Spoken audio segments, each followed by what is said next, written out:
This year, I've really come to understand that the road to financial freedom requires big mindset shifts, as well as some really practical upskilling. Plus, the ability to stop daydreaming and start doing. In this video, I'm talking about 5 of the best books that I've read this year on my mission toward financial freedom, plus how they contributed to my financial goals. Without further ado, book number 1, Rich Dad, Poor Dad by Robert Kiyosaki. This one is a classic, and anybody who is interested in the personal finance world will either have heard of it or read it. To be honest, I felt like a walking cliche when I started reading this book, but I'm glad that I powered through the discomfort, because almost in spite of myself, I found this book really motivating, and the emphasis on taking action was exactly what I needed to hear. Rich Dad, Poor Dad is pure mindset, so there's very little practical information about how to change your material circumstances. However, there were 2 nuggets that I took away that have stuck with me and have been really influential in my financial life this year. Number 1, get educated on how money works. And number 2, take action on the stuff that you learn. So in the vein of financial literacy and getting better educated, Rich Dad, Poor Dad kind of set me off well this year for figuring out what I wanted to learn. You're Not Broke, You're Pre-Rich by Emily Billet. I think that's how you say her name. She's French, and I'm not. So with Robert Kiyosaki's words about understanding money really ringing in my mind, I purchased this book and I read it.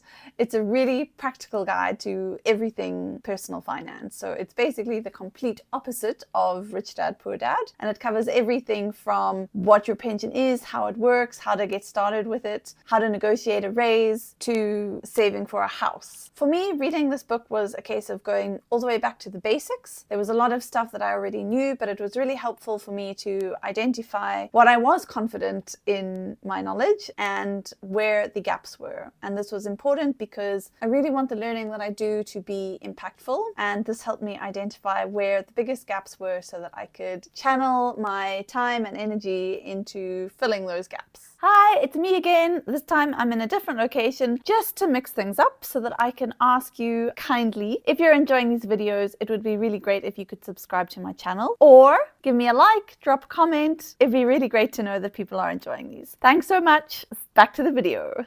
Good for You, Great for Me by Lawrence Susskind. This one is more finance adjacent. It's not personal development or personal finance in any way, shape or form. And I chose it because I realized that my financial future and yours is not just determined by mindset or by your knowledge of the stock market. There are a whole range of other skills that will influence your ability to build wealth over the course of your life. And one of them is negotiation skills. Whether you are negotiating a raise or putting an offer in on a house that you want to buy or trying to get a new business off the ground, your ability to negotiate well will have a very real effect on how well you do out of that deal. And the cool thing is that negotiation is very much something that you can learn. And what I took away from this book is that I now have a better overview of the concept of negotiation. And interestingly, I'm now much more conscious of how I have these kind of conversations, because it may be the same for you, but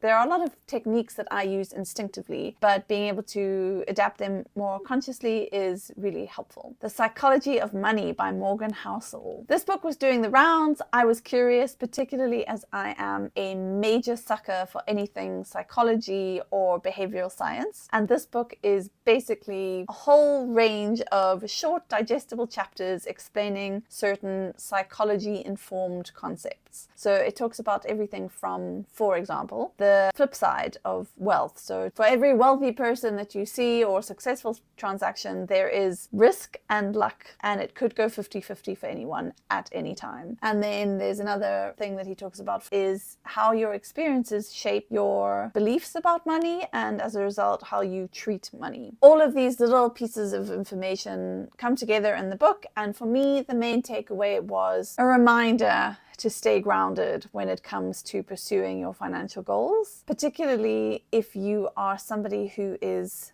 really goal-orientated and very focused, it can be really useful to have that reminder to just take a step back every now and then and remember that you can't control absolutely everything. And it's also good to just take a breather and get some perspective every now and then. Last but not least, Strategic Property Investing by Anna Claire Harper. This book was probably an unusual choice for me because it's very much written for people who are on the precipice. You have extra money, you want to buy an investment property, so this isn't even necessarily your home. This is a second or third or fourth. So I was definitely not the target audience for this, but it turned out to be a really great read and I learned a couple of things from it. So number one, due to the changing policy situation in the UK, it's not necessarily advisable to invest in the UK property market at the moment, and probably not for a couple of years until everything settles down again, because there are all these laws coming into effect that have already started that make it really difficult and time consuming for individual property investors, and that obviously eats into any profits that you would be earning. So it's worth considering this information. The second thing that was really helpful was just a reminder and insight into how the investment property market works, and learning that there is actually more than one way to invest in property. So this might seem obvious to a lot of you, but I've always thought of investing in property as me being one little person and taking my money and buying an individual house. But obviously there are investment trusts that